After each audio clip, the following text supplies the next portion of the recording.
Добрый день, дорогие друзья. Меня зовут Федорова Екатерина Дмитриевна. Я являюсь врачом-педиатром медицинского центра «Аксис».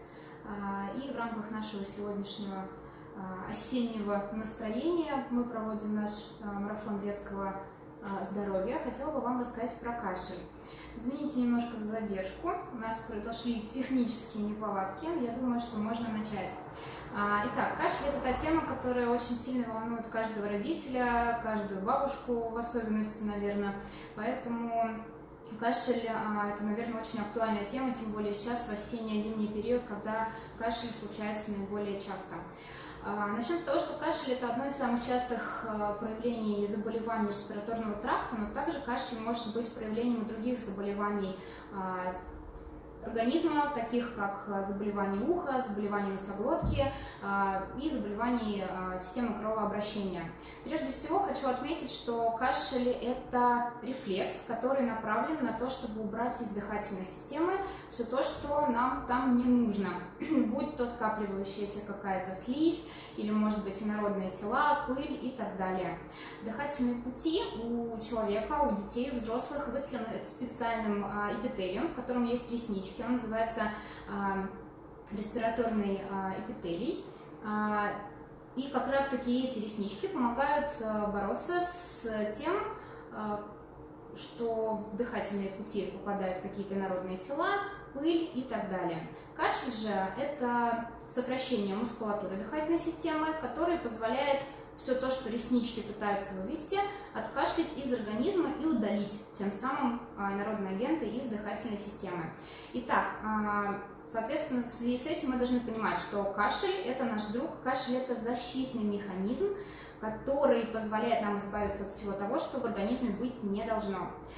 Как я уже говорила, кашель является самым частым проявлением, одним из самых частых проявлений респираторных заболеваний, но также он может проявляться в том случае, когда имеют место быть другие заболевания, да, будь то отиты, или, может быть, какие-то назофарингиты, или, может быть, синдром постназального затека и другие заболевания. Так вот, для того, чтобы понимать, почему, когда, как возникает кашель, давайте немножко поговорим про анатомию дыхательной системы и про то, как все устроено. Итак, по сравнению со взрослыми, у детей дыхательные пути, в частности, трахеи и бронхи, они намного шире, но короче, чем у взрослых, но мелкие бронхи, они более узкие, чем у взрослых.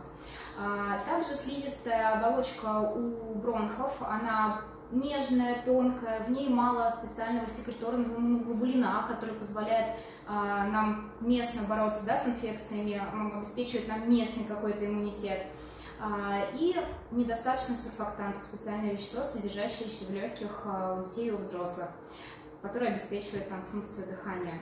Также очень богатое кровоснабжение подслизистого слоя, что легче позволяет возникать отеку в случае возникновения воспаления, может быть, аллергического или механического даже, да, и, соответственно, мягкость и податливость хрящевого каркаса нижних отделов дыхательных путей. Также в них достаточно мало эластической ткани, поэтому это обуславливает определенное состояние у детей чаще, чем у взрослых.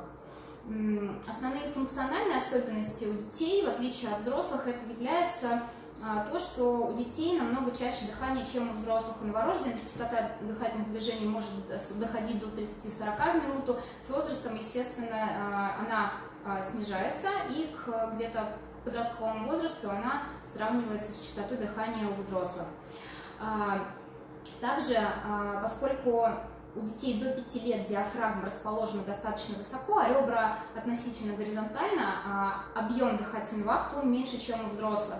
Но абсолютная величина вдоха у детей меньше. Однако, если мы посчитаем абсолютную величину минутного вдоха у детей на килограмм массы тела по сравнению со взрослым, у детей она больше. Итак, ко всему прочему, достаточно легко у детей возникает дыхательная недостаточность в связи с тем, что, опять же, очень хорошо кровоснабжаются органы дыхательной системы, и у них очень хорошо развита проникающая способность. В связи с этим очень легко, быстро, может быть, даже не всегда заметно, дети дают быстрые ухудшения. Итак, у детей очень часто бывают ларингиты, трахеиты, ларинготрахеиты, и у них есть склонность к развитию стенозирующего ларинготрахеита. Во-первых, потому что голосовая щель у них достаточно узкая, гортань у ребенка имеет воронкообразную форму, хрящи, они очень тонкие, нежные, податливые, хорошо смещаются. Голосовая щель расположена высоко, слизистая оболочка нежная, тонкая, ранимая. И эластическая ткань дыхательной системы развита слабо, поэтому очень быстро возникает отек, очень часто отекает подсвязочное пространство, и поэтому у детей чаще ларингиты преобладают, чем у людей в более взрослом возрасте. По функциональным и анатомическим особенностям нижних дыхательных путей, да, то есть трахея, бронхи, опять же, нежная слизистая оболочка, мало эластической ткани, каркас мягкий, и в слизистой много желез. В связи с этим у детей много секрета.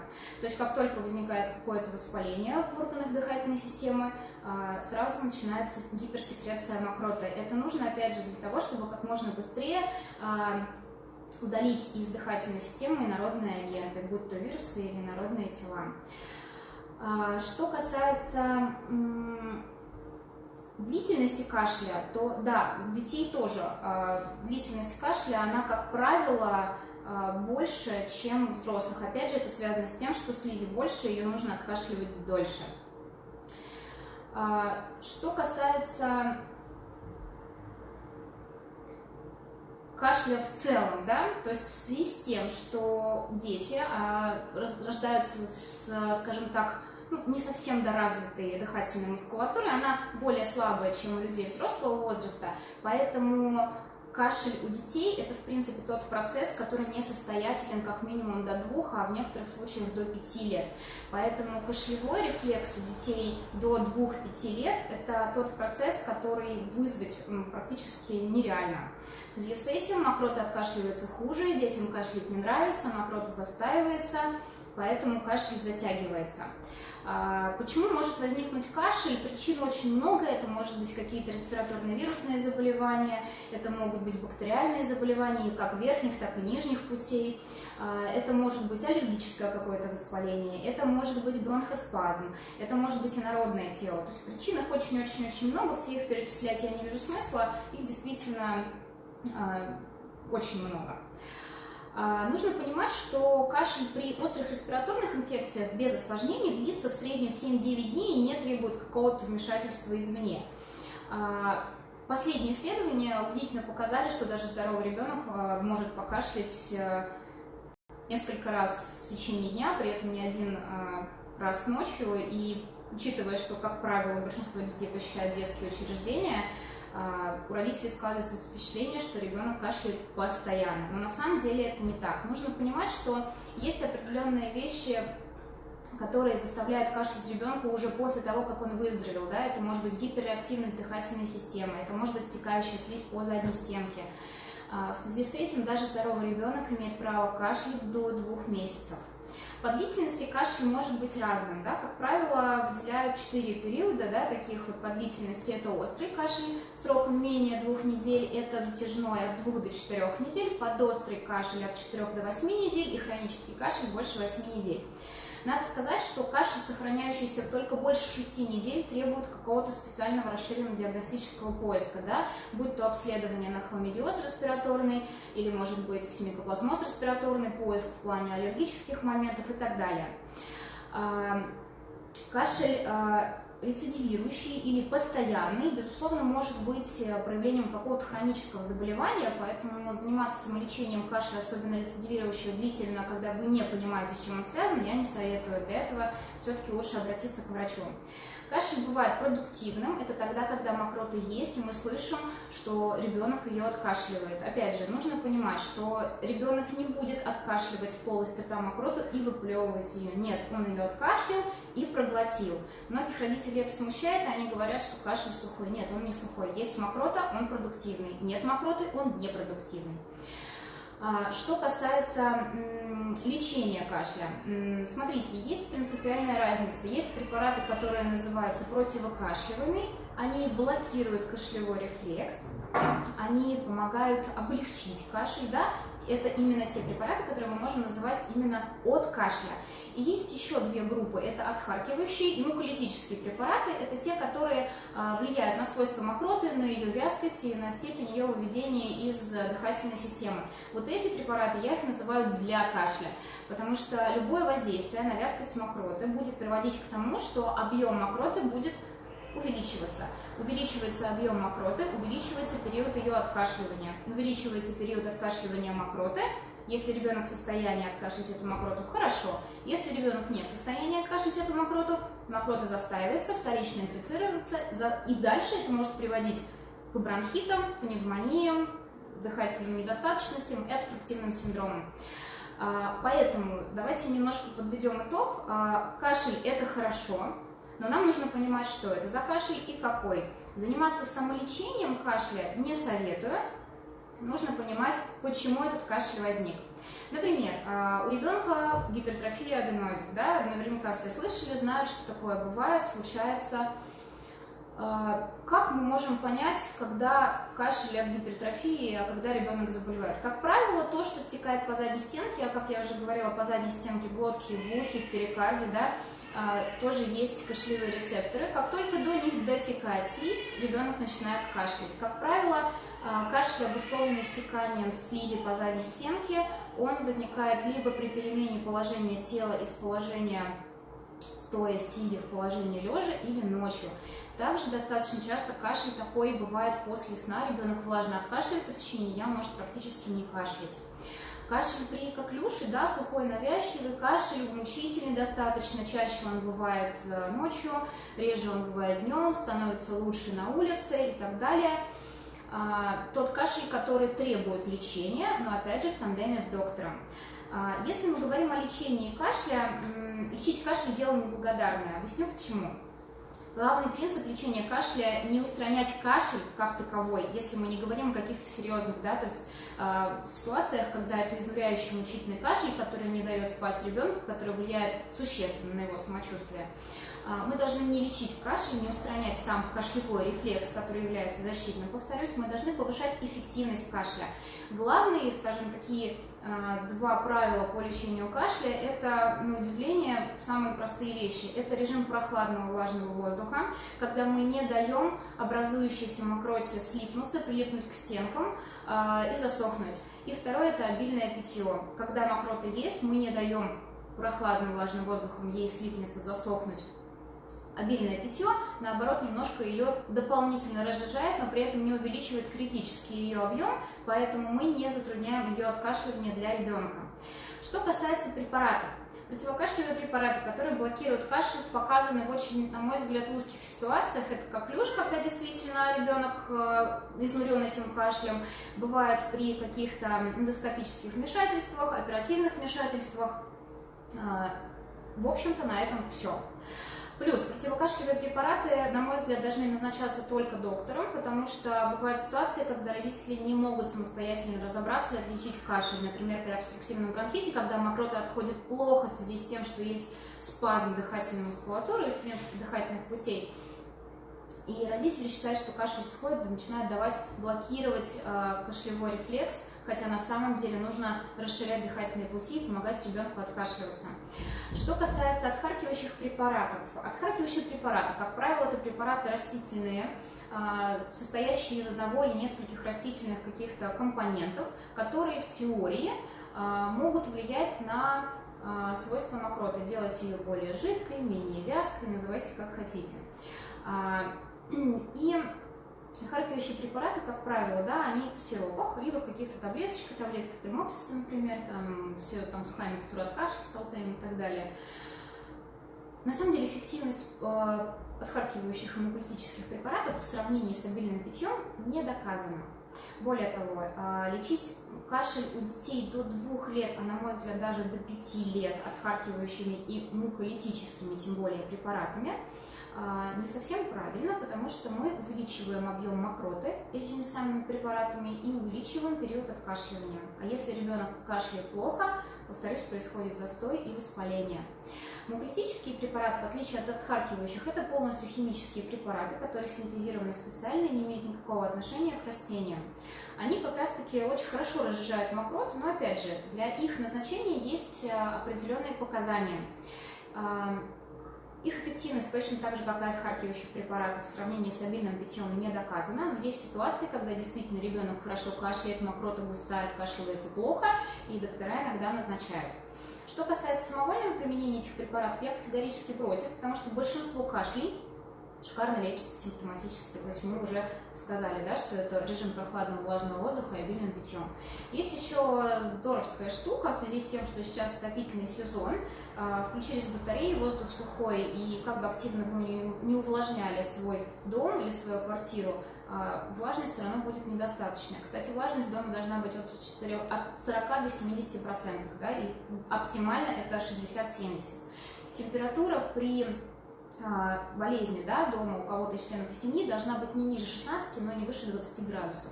То есть лучше потеплее одеться, открыть окна и поставить увлажнитель, чем закрыться в сухости и тепле сидеть. Ничего не получится так, если мы говорим о лечении. Что касается лайфхака, я думаю, что практически у всех сейчас есть компрессорные небулайзеры и физраствор, который, наверное, знают в каждой семье. Поэтому в связи с тем, что принцип действия компрессорного небулайзера основывается на измельчении препарата до маленьких частичек, использовать ингаляции с физраствором можно практически при любом кашле, при условии, что у ребенка нет для этого противопоказаний. И сухой кашель, когда мокроты нету навязчивый, оно просто увлажняет слизистую, оседая, да, на ресничках респираторного эпителия, смягчая их, помогая им двигаться. И при влажном кашле, когда, грубо говоря, мокрота немножко разбавляется, становится менее вязкой, ее проще откашлять, но при этом не увеличивается ее объем, в связи с этим мы не затрудняем ребенку жизнь. Естественно, мы должны понимать, что препараты, которые блокируют кашель, ни в коем случае нельзя применять вместе с препаратами, которые влияют на разжижение мокроты. То есть, когда мы разжижили мокроту, вдруг мы почему-то решили блокировать кашель. Нет, это приведет к тому, что тоже возникнет застой, вторичное инфицирование с непредсказуемыми последствиями. Что касается применения отхаркивающих средств у детей до 2 лет, тем более и муколитических, естественно, у детей до 2 лет, особенно у детей в грудном возрасте, нет, категорически. Есть ситуации, когда детям назначают этиотропную или симптоматическую терапию в стационаре, небулайзерную, но это не тот случай, который можно делать дома, самим, без назначения врача. Опять же, потому что несостоятельный кашлевой рефлекс не позволяет ребенку как следует откашляться. Итак, давайте подведем немножко итоги. В подавляющем большинстве кашель не требует лечения. Кашель не лечим самостоятельно. Что мы можем сделать самостоятельно для облегчения кашля в домашних условиях, будь то ночной кашель, дневной кашель или еще какой бы то ни было. Это режим прохладного влажного воздуха, повторюсь, не ниже 16, но не более 20 градусов Цельсия дома, и влажность оптимальна от 40 до 70%. Обильное питье, теплое, компоты, морсы, воду, чай, что хотите, но лишь бы пил. И, соответственно, использование отхаркивающих, муколитических и даже противокашлевых препаратов у детей старше 2 лет можно лишь при наличии четких показаний и по назначению врача. Наверное, из того, что хотелось бы рассказать, наверное, это все. У нас есть вопросы прямо в прямом эфире. Скажите, пожалуйста, после лечения влажного кашля с мокротой через неделю появился сухой кашель. Чем лечить? Заранее спасибо. Опять же, вопрос очень неоднозначный, да, так действительно бывает, что ребенок заболел, был влажный кашель, полечили, вроде как прошло пара дней, кашля практически не было, тут появляется кашель сухой. Скорее всего, это вызвано либо повторным инфицированием другим вирусом, да, который проник в организм и теперь он размножается в клетках респираторного эпителия, вызывая кашель, либо это может быть как гиперреактивность бронхов на фоне перенесенной инфекции. Опять же, чем лечить? Без назначения врача ничем не лечить. Влажный воздух, обильное питье, максимум, что вы можете сделать, ингаляцию с физраствором. Все остальное должен решать врач. Екатерина Дмитриевна, здравствуйте, очень рада вас видеть. Расскажите, пожалуйста, что сделать, если ребенок 8 лет в начале ОРВИ день-два кашляет сухо и каждую минуту? Спасибо. Здравствуйте. Что касается ОРВИ, как правило, большинство респираторных вирусных инфекций начинается с верхних дыхательных путей. Да? Достаточно часто бывает так, что начинаем мы болеть с насморка, потом появляется какое-то легкое подкашливание в связи с подтеканием по задней стенке, потом это все переходит в ларингит, трахеит и опускается ниже. Естественно, когда ребенок только-только начинает болеть, да, происходит гиперсекреция слизи, безусловно, но ребенок 8 лет, если я правильно поняла, он уже не настолько маленький, у него уже не так много слизи вырабатывается, как у детей там, младшего возраста, поэтому, естественно, может быть такая ситуация, когда мокроты еще нет и кашель сухой. Что мы можем сделать? Мы можем сделать абсолютно то же самое. Обильное теплое питье, чтобы не допускать сгущения крови и сгущение появляющейся постепенно мокроты. И что мы еще должны сделать? Мы должны облегчить работу ресничком респираторного эпителия, мы должны увлажнить слизистую. Опять же, режим прохладного влажного воздуха, щелочные ингаляции, осмотр врача. Екатерина Дмитриевна, здравствуйте. А как вы относитесь к кварцеванию носа и горла при ОРВИ? Дома есть аппарат кварцевания. Что касается аппаратов физиотерапии, кварцевание – это очень хорошо, с одной стороны. С другой стороны, применять его излишне, без надлежащего образования я не советую, потому что вы можете пересушить слизистую, на этом фоне это может усугубить течение заболевания. Кварцевание эффективно, на мой взгляд, либо в каких-то людных местах, либо в каких-то медицинских учреждениях. Если вы не живете в кабинете у врача-инфекциониста, я не вижу необходимости. Еще у нас 3 вопроса были заданы под нашим постом в комментариях. Как облегчить ночной сухой кашель? Какие препараты можно использовать для профилактики при частых бронхитах? Соляные пещеры эффективны как профилактика? Начну с сухого ночного кашля. Достаточно часто бывает такая ситуация, что ребенок на фоне полного здоровья бывает часто сухо кашляет. Очень часто так может проявляться аллергический компонент, будь то бронхиальной астмы или, в принципе, сенсибилизация к чему-либо. Чаще всего к перьевым пуховым подушкам или к шерсти, из которого состоит, может быть, одеяло или какой-то наполнитель. Поэтому, если ребенок на фоне полного здоровья, который чувствует себя хорошо, вдруг у вас начинает из ночи в ночь кашлять сухо, скорее всего, имеет место быть какой-то аллергический компонент. Заменяем подушки пух-перо на что-нибудь синтетическое, убираем шерстяные одеяла, убираем все то, что может накапливать в себе пыль, влажная уборка. Если это не помогает, опять же, увлажнение воздуха, обильное питье, щелочные ингаляции, осмотр врача для того, чтобы понимать, что это. Здравствуйте. Отстукивать необходимо для улучшения отхождения мокроты? Очень хороший вопрос. На самом деле, да, есть такое понятие, как постуральный дренаж.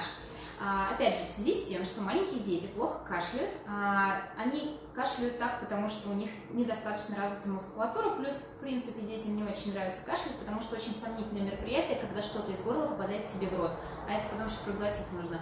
Поэтому в ситуации, когда ребенок плохо кашляет, мокроты много, есть ситуации, когда доктора назначают постуральный дренаж. Отстукивание – штука хорошая, если вы знаете, как это делать. Что касается соляных пещер.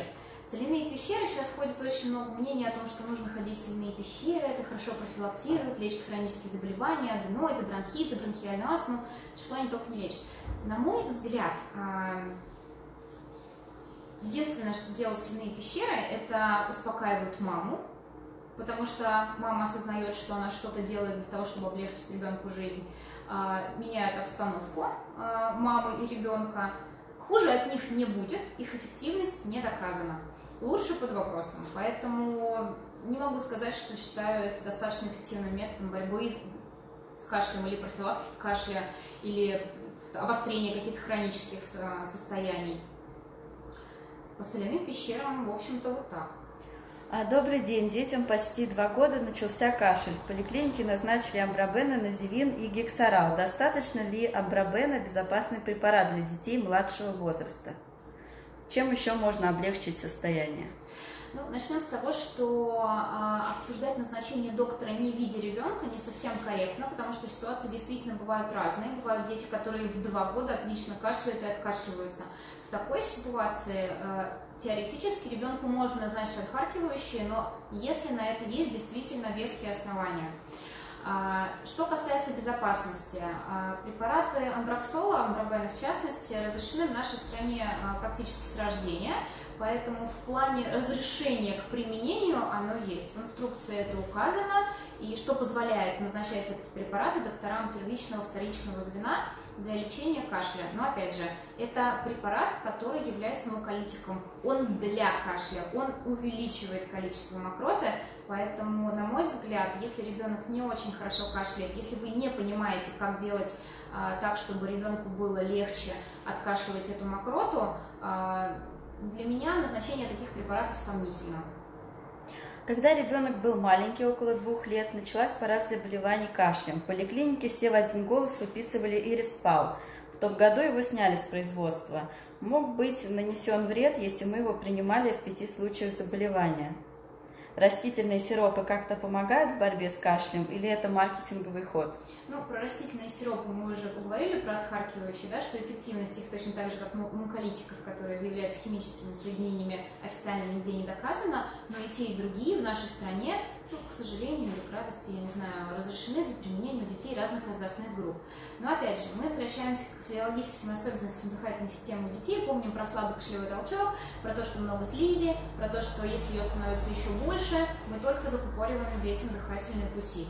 Поэтому в плане отхаркивающих препаратов, если ребенок хорошо кашляет, если это ребенок старшего возраста, у него нет аллергии на эти препараты, хуже от них вряд ли не будет. Если это ребенок маленький, если он кашляет плохо, если этот ребенок аллергик, потому что в большинстве сиропов для детей, тем более в растительных, содержится сахар, краситель, в принципе растительный компонент. Как вы знаете, что самые аллергичные компоненты именно растительные, вот здесь мы можем скорее навредить. Что касается вреда от ириспала, да, ириспал был действительно снят с производства в связи с тем, что вызывал определенное побочное действие на сердечно-сосудистую систему. Если эти побочные эффекты не развились у вас в момент приема или в течение небольшого времени после приема этого препарата, я не думаю, что он будет оказывать пролонгированное действие и вызовет эти осложнения в дальнейшем. Поэтому на данный момент переживать на эту тему я бы не стала. И у нас последний вопрос. Екатерина Дмитриевна, как вы относитесь к откашливающим сборам? Откашливающие сборы, по большому счету, они же отхаркивающие, они же на растительном экстракте. Понятно, что наши бабушки лечили грудными сборами, зверобоями, чем-то еще, и да, помогало. Да, оно помогает, с одной стороны. С другой стороны, неизвестно, кому помогает лучше. Маме от осознания того, что она что-то делает, да, с ребенком, либо ребенку, который в любом случае к этому времени уже давно все откашливает без грудного сбора, без увеличения объема мокроты. Поэтому для всего есть показания, но большинство кашлей не требует специального лечения. На этом я думаю, что мы прощаемся с вами. Спасибо, что были с нами. Не болейте.